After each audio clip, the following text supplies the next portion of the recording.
ഈ മാതാവിനെ സംബന്ധിച്ചോളം വലിയൊരു ബേർഡനായിട്ട് മാറുകയും ഈ ഫ്ലാറ്റുകളിൽ നിന്ന് താഴേക്ക് എറിഞ്ഞിട്ട് വാഹനങ്ങളുടെ അടിയിലേക്ക് വലിച്ചെറിഞ്ഞ് ഇങ്ങനെയൊക്കെയുള്ള 100 കണക്കിന് കേസുകൾ അവിടെ പൊട്ടിയിട്ടുണ്ട്. അപ്പോൾ അമേരിക്ക ചെയ്തതെന്ന് വെച്ചാൽ അവർ ഇത്തരത്തിൽ പലപ്പോഴും തലച്ചോറ് തകർന്ന കുട്ടികളാണ്, അവരെ സാധാരണ ജീവിതം നയിക്കാൻ കഴിയില്ല. ഇങ്ങനെ ഒരു അവസ്ഥയിൽ അറിഞ്ഞില്ല എന്ന് പറയുമ്പോൾ അത്രയും രഹസ്യമായിട്ട് അവരത് കൊണ്ടു നടന്നു. അതിലേക്കൊന്ന് ഇറങ്ങാനോ അല്ലെങ്കിൽ തൻ്റെ മകളുടെ ഒരു ജീവിതത്തിൽ ഇത്രയും കാലത്തിനിടക്ക് ഇതൊരു 9 മാസം നീണ്ടു നിൽക്കുന്ന ഒരു പ്രോസസ്സാണല്ലോ, അതിനിടയിൽ ആ കുട്ടിയെ അപ്പോൾ ആ മാതാപിതാക്കൾക്കൊരു അടുത്ത് നിർത്താനോ അല്ലെങ്കിൽ വളരെ ദാരുണമായൊരു സംഭവം കഴിഞ്ഞ ദിവസം 2-3 ദിവസം മുമ്പ് കൊച്ചിയിൽ സംഭവിക്കുകയുണ്ടായി. പനമ്പള്ളി നഗറിൽ ഒരു ഫ്ലാറ്റിൽ നിന്ന് ഒരു കുഞ്ഞിൻ്റെ, ഒരു ആൺകുട്ടിയുടെ മൃതദേഹം വലിച്ചെറിയപ്പെടുന്ന സാഹചര്യം, അതിൻ്റെ വീഡിയോ ഒക്കെ കണ്ട് വളരെ വേദനിച്ചവരാണ് നമ്മൾ. ഈ ഒരു സന്ദർഭത്തിൽ ചില ചിന്തകൾ പങ്കുവെക്കുകയാണ് സ്പോട്ട്ലൈറ്റ്. അതിൽ പ്രധാനമായും ഇത്തരമൊരു സന്ദർഭത്തിലേക്ക് ഒരു അവിഹിതത്തിലൂടെ ഒരു കുട്ടി പറക്കുന്നു എന്നിത്യാദി കാര്യങ്ങളുണ്ടല്ലോ ഇതിൻ്റെ പിന്നിൽ, ഇതിൻ്റെ മുന്നോടിയായി നടന്ന ചില കാര്യങ്ങൾ, അതിലേക്കൊക്കെ എത്തിപ്പെടുന്നൊരു സാഹചര്യം എങ്ങനെ സമൂഹത്തിൽ സംജാതമാകുന്നു എന്നത് നമ്മൾ വിശദീകരിക്കേണ്ടതല്ലേ? ഒരു 2 കാഴ്ചകൾ അത് മനസ്സിനെ ഇപ്പോഴും ഇങ്ങനെ വല്ലാണ്ട് ഉലയ്ക്കുന്നുണ്ട്. എന്താ വെച്ചാൽ ഈ കുട്ടിയുടെ ഒരു ബോഡി പോലീസ് ഈ മോർച്ചറിയിലേക്ക് കൊണ്ടുപോകാൻ അല്ലെങ്കിൽ മറ്റേ പോസ്റ്റ്മോർട്ടത്തിന് കൊണ്ടുപോകാൻ വേണ്ടിയിട്ട് ഒരു ആംബുലൻസിലേക്ക് കയറ്റണം, പോലീസുകാരെടുത്ത് കയറ്റണം. അപ്പോൾ വലിയ നീളമുള്ള ഒരു സ്ട്രെച്ചറിൻ്റെ ഒരു തലയ്ക്കൽ ഒരു ചെറിയ എന്തോ ഒരു പൊതിയാണ് ഇരിക്കുന്നത്. അപ്പോൾ ഒരു വലിയ മനുഷ്യനായി തീരേണ്ടിയിരുന്ന ഒരു കുട്ടിയെ ആണ് ഈ കൊന്ന് ആ ശവമടക്ക് സംസ്കാരത്തിൽ നമ്മൾ കാണുന്നത് ചെറിയൊരു രണ്ടാമത്തെ അതാണ് അത്. അതിന് ഇതിനകത്തുള്ളൊരു വാർത്ത കൂടെ എന്താ വെച്ച് കഴിഞ്ഞാൽ പ്രിയപ്പെട്ട മാതാപിതാക്കളുടെ അകമ്പടിയില്ലാതെ, ബന്ധുക്കളുടെയോ മിത്രങ്ങളുടെയോ അകമ്പടിയില്ലാതെ പോലീസും കോർപ്പറേഷൻ്റെ ഭാരവാഹികളുമാണ് നടത്തുന്നത്. അപ്പോൾ ഇത് 2 തരത്തിൽ ഈ നിഷ്ഠൂരത യഥാർത്ഥത്തിൽ പലപ്പോഴും അഡ്രസ്സ് ചെയ്യപ്പെടുന്നില്ല നമ്മുടെ സമൂഹത്തിൽ. അത് ഇവിടെ ഈ കുട്ടിക്ക് ആരുമില്ല എന്നുള്ളത് കൊണ്ട് തന്നെ ആ കുട്ടിക്ക് വേണ്ടി സംസാരിക്കേണ്ട നിയമം, ആ കുട്ടിക്ക് വേണ്ടി സംസാരിക്കേണ്ട നീതിബോധം, ഇത് പലപ്പോഴും പല രീതിയിലും അട്ടിമറിക്കപ്പെടുന്നു എന്നുള്ളതാണ്. ഇവിടെ ഇപ്പോൾ ഈ നിങ്ങൾ ചോദിച്ചൊരു ചോദ്യം ഇതെങ്ങനെ സംഭവിക്കുന്നു എന്നുള്ളത് തന്നെയാണ്. നമ്മുടെ നാട്ടിൽ നമ്മൾ ഒരിക്കലും പറയാൻ പാടില്ലാത്തൊരു കാര്യമുണ്ട്. ആ പദം എന്താ വെച്ചാൽ സദാചാരം എന്നാണ്. ഏറ്റവും വലിയൊരു അശ്ലീല പദമായിട്ടാണ് സദാചാരം എന്ന് എണ്ണപ്പെടുന്നത്. അപ്പോൾ സദാചാരവാദികളായിട്ടും സദാചാര പോലീസായിട്ടും വരും. എന്നാൽ ചില യാഥാർത്ഥ്യങ്ങൾ നമ്മൾ മനസ്സിലാക്കേണ്ടത്. ഇതിപ്പോൾ ഒരു ഒറ്റപ്പെട്ട സംഭവമല്ലല്ലോ. ഇപ്പോൾ ഇന്ന് നമ്മൾ വാർത്ത കണ്ടു, എന്താണ് കൊച്ചിയിൽ തന്നെ ഹോസ്റ്റലിൽ ഇതുപോലൊരു ബാത്റൂമിൽ പ്രസവിക്കുന്നു. ആരാന്ന് വെച്ചാൽ കാമുകനിൽ നിന്ന് ഗർഭിണിയായതാണ്. എന്തായാലും പോലീസൊക്കെ ഇടപെട്ടിട്ടുണ്ട്, അവരെ കല്യാണം കഴിപ്പിക്കുന്നതാണ് തോന്നുന്നത്. ഇത് സമാനമായിരുന്നു ഇപ്പോൾ നീതു എന്ന് പറയുന്ന തിരുവല്ലയിലെ ഒരു നേഴ്സിംഗ് അസിസ്റ്റൻറ്റ്. അവരിതുപോലെ തന്നെ പ്രസവിച്ചു, കുട്ടിയെ കൊന്നു. അങ്ങനെ അവർക്ക് ജാമ്യം ലഭിച്ചു. ജാമ്യം ലഭിച്ചു കഴിഞ്ഞപ്പോൾ പിന്നീട് എന്ത് ചെയ്തു, ആ പഴയ കാമുകൻ തന്നെ അവരെ കല്യാണം കഴിക്കാൻ തയ്യാറായി കല്യാണം കഴിച്ചു. അത് നേരത്തെ നടന്നതെങ്കിൽ ആ കുട്ടിയുടെ ജീവൻ എന്താണ് നഷ്ടപ്പെട്ടില്ലായിരുന്നു. ഇതുപോലെ നമുക്ക് ശരണ്യ കണ്ണൂരിൽ തൻ്റെ 1.5 വയസ്സുകാരനായ കുട്ടിയെ തൻ്റെ കാമുകനോടൊപ്പം ജീവിക്കുന്നതിന് തടസ്സമാകുമെന്ന് കരുതിയിട്ട് കടലിൽ കൊണ്ടുപോയിട്ട് ക്രൂരമായിട്ട് കൊന്നുകളഞ്ഞൊരു സംഭവം ഭർത്താവിൻ്റെ മേലിൽ കെട്ടിവെക്കാൻ എന്ത് ചെയ്തു ശ്രമിച്ചുള്ളത്. ഇതൊക്കെ ഞാൻ വെച്ചാൽ കേരളത്തിൽ ഒരു സീരീസ് ഓഫ് മേർഡേഴ്സ് ഇത്തരത്തിൽ നടന്ന് കൊണ്ടിരിക്കുന്നുള്ളതാണ്. അതുകൊണ്ട് തന്നെ ഇതിന് നമ്മൾ അശ്വനി ഷാനിഫ് എന്ന് പറയുന്ന ഇതുപോലെ സെയിം ഇതാണ്. അതിനകത്ത് നമ്മൾ കേട്ട കഥ എന്താണ്, ഈ കുട്ടിയെ, ഈ 1.5-2 വയസ്സായ ആ കുട്ടിയെ മുട്ടുകാലിനിടയിൽ വെച്ച് ഞെരിച്ചിട്ട് കൊന്നു എന്നാണ്. അപ്പോൾ ഇവിടെ കുട്ടികളോട് അത്രയും ക്രൂരമായ രീതിയിൽ പെരുമാറുന്ന വന്യമായ മനസ്സുള്ള ഇവരെ പലപ്പോഴും അത്ര വലിയ കുറ്റവാളികളായിട്ടല്ല സമൂഹം എടുക്കുന്നത്. അപ്പോൾ ഇങ്ങനെ ഒരു സീരീസ് ഓഫ് നമുക്കിപ്പോൾ അറാനിയ മരിയ എന്ന് പറയുന്ന ഒരു കുട്ടിയുടെ ഇതൊക്കെ നമുക്ക് നമ്മുടെ മുൻപിലുണ്ട്. ഞാൻ പറഞ്ഞു വന്നത് വെച്ചാൽ ഒരു 2-3 കാര്യങ്ങൾ നമ്മൾ തിരിച്ചറിയണം. ഒന്നാമത്തെ എന്താ വെച്ചാൽ, ഇപ്പോൾ അമേരിക്ക പോലെ ഒരു രാജ്യം, അവിടെ നമ്മൾ പറയാം ഫാദർലെസ് അമേരിക്ക എന്ന് പറയുന്ന പഴയ ഒരു പുസ്തകത്തെക്കുറിച്ച് നമ്മൾ കേൾക്കുന്നുണ്ട്. ഇതൊക്കെ ഉയർന്നു വരുന്നൊരു പശ്ചാത്തലമുണ്ട്. അവിടെ ശരിക്കും പറഞ്ഞു കഴിഞ്ഞാൽ ഇന്ത്യ പോലെയോ അല്ലെങ്കിൽ ഈവൻ റഷ്യ പോലെയോ മറ്റു പല യൂറോപ്യൻ രാജ്യങ്ങളുടെ അത്ര പോലും റൂട്ടുള്ള രാജ്യമല്ല അമേരിക്ക. കാരണം അവർ മൈഗ്രൻസ് ആണ്, മിക്കവാറുമൊക്കെ കുടിയേറി വന്ന ആളുകളാണ്. അതുകൊണ്ട് തന്നെ അവരുടെ ഒരു സംസ്കാരത്തിന് എന്തുണ്ട്, കുറച്ചുകൂടെ ഒരു അപ്പർ ലെയർ കൾച്ചറാണ് അവരിൽ എപ്പോഴും ഉള്ളത്. അല്ലെങ്കിൽ ആ രീതിയിലൊരു ഫ്ലൈയിങ് കൾച്ചർ എന്ന് പറയാറുണ്ട്, അതാണുള്ളത്. അതുകൊണ്ട് അവിടെ മാറ്റങ്ങൾ പലപ്പോഴും വേഗത്തിൽ വന്നിരുന്നു. അങ്ങനെയുള്ളൊരു സമൂഹത്തിൽ വളരെ പെട്ടെന്ന് തന്നെ ലിബറൽ ആശയങ്ങൾ പടർന്നു കയറുകയും അങ്ങനെ ഇത്തരത്തിലുള്ള വിവാഹം അല്ലെങ്കിൽ കൃത്യമായിട്ടുള്ള കുടുംബ സംവിധാനം, ഇത്തരം ആശയങ്ങളൊക്കെ അവിടെ വളരെ ഒരു 50-60കളോടെ തന്നെ തകർന്നു തുടങ്ങി. അത് ഏതാണ്ട് 70കളായപ്പോൾ എനിക്ക് എന്ത് ചെയ്തു, ഇത് വളരെ ശക്തമായ തോതിൽ തന്നെ അതിൻ്റെ സ്ട്രക്ചറിനെ പൊളിച്ചു കളഞ്ഞിരുന്നു. സ്വാഭാവികമായും അവിടെ സംഭവിച്ചത് ഇത്തരത്തിലുള്ള വിവാഹേതര ബന്ധങ്ങളിലുള്ള ഒരുപാട് കുട്ടികളുണ്ടായി വരുന്നു. ഈ അമേരിക്കയ്ക്ക് പിന്നെ ചെയ്യാനുള്ളത് എന്താണ്, അല്ലെങ്കിൽ ആ രാഷ്ട്രത്തിന് ചെയ്യാനുള്ളത് എന്താണ്, ഇതിനെ സദാചാരം വെച്ചുകൊണ്ട് അളക്കാനോ അല്ലെങ്കിൽ അത് വെച്ചുകൊണ്ട് ശിക്ഷിക്കാനൊന്നുമില്ല. അപ്പോൾ അവർ അതിനെ ലെജിറ്റിമൈസ് ചെയ്തു. ഇതിലൂടെ പിന്നെ ഒരു വലിയ കുഴപ്പമല്ല എന്നുള്ള രീതിയിൽ മാറ്റി. അതിൻ്റെ ഒരു അനന്തരഫലം എന്താ വെച്ചാൽ, ഇന്നിപ്പോൾ നമുക്കറിയാം അമേരിക്കയിൽ പിറക്കുന്ന കുട്ടികളിൽ 60 അതിൻ്റെ മുകളിലോ ശതമാനം ഇത്തരത്തിൽ തന്നെയാണ് നീന്ത്. പക്ഷെ അത് അവർക്ക് എന്തില്ല, ഒരു പ്രശ്നമില്ല.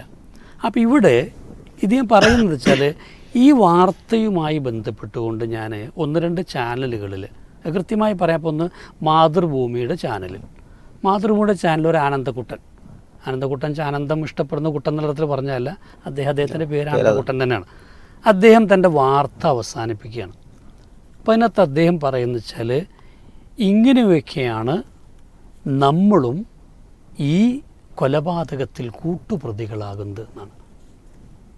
അപ്പോൾ ആരാണ് ഇതിൽ പ്രതി എന്നുള്ളതാണ് ചോദ്യം. അദ്ദേഹത്തിൻ്റെ ഭാഷയിൽ നമ്മളൊക്കെ എന്താണ്, ഇതിൽ കൂട്ടുപ്രതികളാണ്.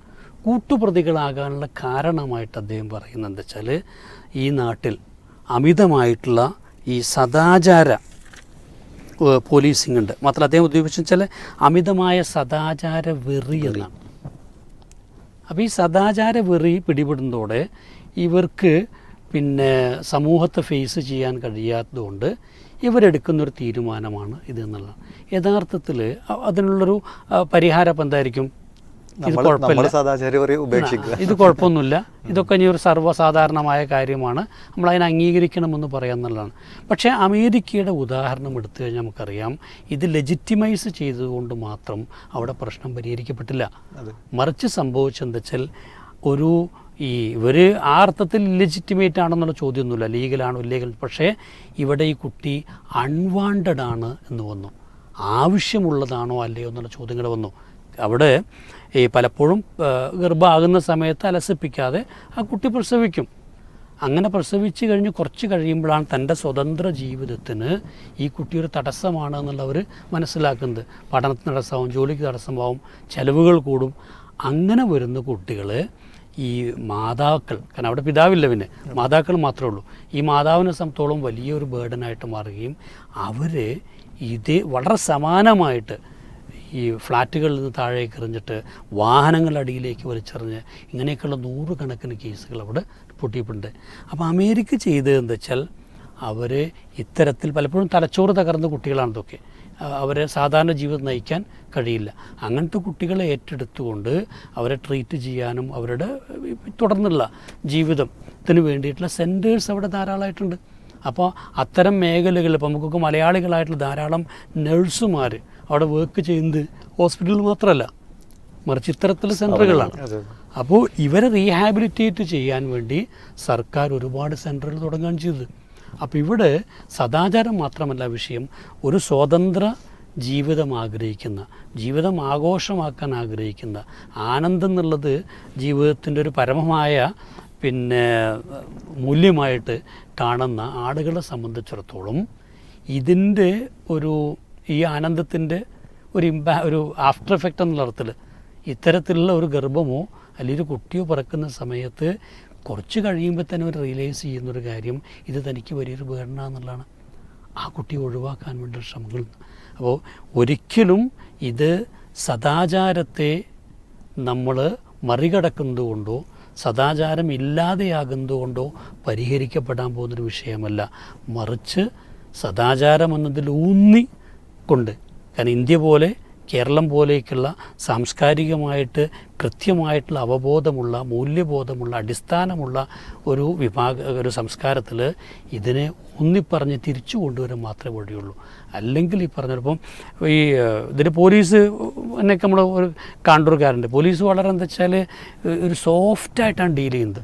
ഇപ്പോൾ കമ്മീഷണർ വെച്ചാൽ നിങ്ങൾ ആ കുട്ടിയുടെ ഐഡൻറ്റിറ്റി എന്ത് ചെയ്യേണ്ട, വെളിപ്പെടുത്തേണ്ട. കാരണം അവർ അതിജീവിത എന്ന് പറഞ്ഞാൽ മതി, റേപ്പ് ചെയ്യപ്പെട്ടതാണോ എന്ന് സംശയമുണ്ട് എന്നൊക്കെ പറയുകയാണ് ചെയ്യുന്നത്. അവർക്കൊരു കുറ്റവാളിക്ക് ആവശ്യമില്ലാത്ത ഒരു സംരക്ഷണം നൽകപ്പെടുന്നൊരവസ്ഥ, മാത്രമല്ല ജനങ്ങൾക്കിടയിൽ അവരെക്കുറിച്ച് ഉണ്ടാകാനിടയിലുള്ള ഒരു അവമതിപ്പ് അല്ലെങ്കിൽ നീച സ്ത്രീയാണെന്നുണ്ടാകാൻ തോന്നലിനെ ഇവരെ ലൈറ്റാക്കി കൊണ്ടുവരികയാണ്.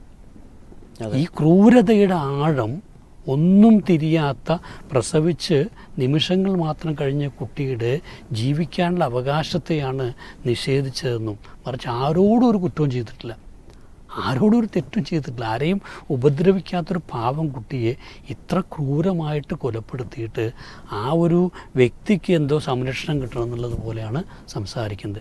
ഇതൊക്കെ നമ്മുടെ സമൂഹത്തിൻ്റെ വന്ന ഒരു വലിയ ആഴമുള്ള ദുരന്തത്തിൻ്റെ സൂചകമാണ്. അതുകൊണ്ട് തന്നെ സമൂഹത്തെ തിരിച്ചറിയുകയും കുറ്റവാളികൾക്ക് കനത്ത ശിക്ഷ കിട്ടണം. ജാമ്യം നോക്കിക്കോളൂ, ഇവർക്കൊക്കെ ജാമ്യം എന്ത് ചെയ്യും, വളരെ പെട്ടെന്ന് കിട്ടും, സിമ്പിളായിട്ട്. അപ്പോൾ അത്തരത്തിലുള്ള എന്താ വെച്ചാൽ കാര്യങ്ങളിൽ നിന്ന് സമൂഹം ഒരു തിരിച്ചറിവുണ്ടായിട്ടില്ലെങ്കിൽ ഇനിയും ഇങ്ങനത്തെ സീക്വൻസസ് ഓഫ് മേർഡേഴ്സ് ഇവിടെ ആവർത്തിച്ചു കൊണ്ടേയിരിക്കും. അതെ അതെ. അതുപോലെ തന്നെ ഈ വിഷയത്തിൽ നമ്മൾ കാണുന്ന മറ്റൊരു കാഴ്ച എന്ന് പറയുന്നത്, ഇപ്പോൾ ഈ വിഷയത്തിലാണെങ്കിൽ ആ കുട്ടിയുടെ അല്ലെങ്കിൽ ഈ സ്ത്രീയുടെ മാതാപിതാക്കൾ ഈ വിഷയം അറിഞ്ഞില്ല, ഗർഭം തന്നെ അറിഞ്ഞില്ല എന്ന് പറയപ്പെടുന്നു. അതേപോലെ തന്നെ ഇപ്പോൾ നേരത്തെ പറഞ്ഞ കേസിലുമൊക്കെ സ്വന്തം റൂമിലുള്ള ആളുകൾ അല്ലെങ്കിൽ കുടുംബാംഗങ്ങളൊക്കെ ഇത്തരം വിഷയം അറിയുന്നേ ഇല്ല എന്ന് പറയുമ്പോൾ ഗർഭധാരണം എന്നൊക്കെ പറയുന്നത് ആ ഒരു വിഷയം പോലും അറിയാത്ത വണ്ണം കുടുംബ ബന്ധങ്ങൾ അല്ലെങ്കിൽ വ്യക്തിബന്ധങ്ങളൊക്കെ അകലുന്നുവോ എന്നൊരു ചർച്ച കൂടി നമുക്കിവിടെ കൊണ്ടുവരാൻ പറ്റും. വളരെ പ്രധാനപ്പെട്ടൊരു പോയിൻ്റ് തന്നെയാണത്. പ്രത്യേകിച്ച് ഇപ്പോഴത്തെ ഒരു കുടുംബ ബന്ധങ്ങളൊക്കെ വലിയ തകരാറിലേക്ക് പോയിക്കൊണ്ടിരിക്കുന്നു എന്നുള്ളതൊരു യാഥാർത്ഥ്യമാണ്. അപ്പോൾ നേരത്തെ അമിത് മാഷ് പറഞ്ഞു വന്ന സമയത്ത് ഇവിടെ ഒരു ലിബറൽ കാഴ്ചപ്പാട് യഥാർത്ഥത്തിൽ അവർ ബോധപൂർവം അങ്ങനെ ഉണ്ടാക്കി കൊണ്ടുവരുന്നുണ്ട് എന്നുള്ളതൊരു യാഥാർത്ഥ്യമാണല്ലോ. കുടുംബ വ്യവസ്ഥകൾ തകരണം, ആർക്കും തോന്നിയതുപോലെ ജീവിക്കാനുള്ളൊരു ഇടമായി ഇവിടെ മാറും. Family is A necessary evil എന്നാണ്. അങ്ങനെ ഒരു കാഴ്ചപ്പാടിലേക്ക് അത് പുതുതലമുറയെ സ്വാഭാവികമായിട്ടും ബാധിക്കുന്നുണ്ട്, ഇൻഫ്ലുവൻസ് ചെയ്യുന്നുണ്ട് എന്നുള്ളത് ഒരു സത്യമാണ്. മാത്രമല്ല, ഇപ്പോൾ ബന്ധങ്ങളുടെ കാര്യം പറഞ്ഞു, സ്വന്തം മാതാപിതാക്കൾ പോലും ഇങ്ങനെ ഒരു അവസ്ഥയിൽ അറിഞ്ഞില്ല എന്ന് പറയുമ്പോൾ അത്രയും രഹസ്യമായിട്ട് അവരത് കൊണ്ടു നടന്നു. അതിലേക്കൊന്ന് ഇറങ്ങാനോ അല്ലെങ്കിൽ തൻ്റെ മകളുടെ ഒരു ജീവിതത്തിൽ ഇത്രയും കാലത്തിനിടക്ക്, ഇതൊരു 9 മാസം ദിവസങ്ങൾ നീണ്ടു നിൽക്കുന്നൊരു പ്രോസസ്സാണല്ലോ, അതിനിടയിൽ ആ കുട്ടിയെ അപ്പോൾ ആ മാതാപിതാക്കൾക്കൊരു അടുത്ത് നിർത്താനോ അല്ലെങ്കിൽ ഒന്ന് ബന്ധം പുതുക്കാനോ ഒന്നും കഴിഞ്ഞില്ല എന്നതൊക്കെ വല്ലാത്തൊരു ഗൗരവമേറിയ സംഗതിയാണ്. പിന്നെ എങ്ങനെയാണ് ഇപ്പോൾ ഒരു ആൾക്ക് സ്വന്തം ചോരയിൽ പിറന്ന ഒരു കുഞ്ഞിനെ ഇങ്ങനെയൊക്കെ കൊന്നു തള്ളാൻ കഴിയുക എന്നുള്ളത് നമുക്കൊന്നും സങ്കല്പിക്കാൻ കഴിയാത്തൊരു കാര്യമാണ്. ഒരു കാലത്ത് അന്ധകാര കാലം എന്നൊക്കെ നമ്മൾ പറയുന്ന ജാഹിലിയ കാലഘട്ടത്തിൽ പെൺകുട്ടികൾ ജനിച്ചാൽ അതവർക്ക് ഭയങ്കരമായ അപമാനമായി തീരുന്നു, അങ്ങനെ അവർ കുട്ടികളെ കൊന്നിരുന്നു എന്ന് നമ്മൾ വായിച്ചിട്ടുണ്ട്. പക്ഷേ മുഹമ്മദ് നബി സല്ലല്ലാഹു അലൈഹി വസല്ലം വന്നിട്ട് അവിടെ നടത്തുന്ന ഒരു തിരുത്തുണ്ട്. പ്രവാചകൻ സല്ലല്ലാഹു അലൈഹി വസല്ലം കുഞ്ഞുങ്ങളോട് കാണിച്ച ഒരു കാരുണ്യമുണ്ട്, അവരെ ചേർത്തു പിടിച്ചതുണ്ട്, അവരോട് എങ്ങനെയാകണമെന്ന് പറഞ്ഞതുണ്ട്. പെൺകുട്ടികളുടെ വിഷയത്തിൽ പ്രത്യേകം റസൂൽ സല്ലല്ലാഹു അലൈഹി വസല്ലമയുടെ നിർദ്ദേശങ്ങൾ നമുക്ക് കാണാൻ കഴിയും. ഇങ്ങനെയുള്ള ഒരു സദാചാര ബോധത്തിനും മതബോധത്തിനുമൊക്കെ അല്ലാതെ അതൊക്കെ ഉള്ളത് കൊണ്ടാണ് യഥാർത്ഥത്തിൽ ഇത്തരം തിന്മകൾക്കെതിരെ നിലനിൽക്കാൻ നമുക്ക് കഴിയുന്നത്. മാഷ് സൂചിപ്പിച്ചതുപോലെ തന്നെ ശക്തമായൊരു ബോധവൽക്കരണവും മറ്റുമൊക്കെ നമ്മുടെ നാട്ടിൽ സജീവമായി നിലനിന്നിട്ടില്ല എങ്കിൽ സ്വാഭാവികമായിട്ടും ഇത് വല്ലാതെ നമ്മളെ ബാധിക്കുമെന്നുള്ളതാണ് നമ്മൾ തിരിച്ചറിയേണ്ടത്. പിന്നെ ഒരു കൊലപാതകത്തിൻ്റെയൊക്കെ ഒരു ഗൗരവം എന്താണ്? ഇപ്പം പോലീസ് പോലും അതിൽ അത്ര ഒരു ശക്തമായ സ്റ്റാൻഡ് എടുക്കുന്നില്ല എന്ന് സൂചിപ്പിച്ചല്ലോ. ഒരു വലിയൊരാൾ മരണപ്പെട്ടാൽ ഉള്ള ആ രൂപത്തിലുള്ളൊരു ചർച്ച പോലും യഥാർത്ഥത്തിൽ ഈ ഒരു പിഞ്ചു കുഞ്ഞിൻ്റെ കാര്യത്തിൽ വന്നില്ല എന്നുള്ളതാണ്. അപ്പോൾ ഇങ്ങനെ ഇത് പുറത്തറിഞ്ഞ ചില കാര്യങ്ങളാണ്, അറിയാത്ത ഒരുപാട് കാര്യങ്ങൾ ഇങ്ങനെ നടക്കുന്നുണ്ടാകും. അപ്പോൾ അത്തരം രാജ്യത്തിൻ്റെ നിയമങ്ങളും സംവിധാനങ്ങളൊക്കെ കൂടുതൽ ശക്തമാകണം. അതുപോലെ തന്നെ എല്ലാ സമൂഹവും ഒരുമിച്ച് ചേർന്ന് ഒരു ബോധവൽക്കരണത്തിൻ്റെ അവസ്ഥയിലേക്ക് വരികയൊക്കെ വേണമെങ്കിൽ മാത്രമാണ് ഇതിലേക്കൊരു മാറ്റം ഉണ്ടാവുകയുള്ളൂ എന്നുകൂടെയാണ് ഇതിലേക്ക് കൂട്ടിച്ചേർക്കാനുള്ളത്.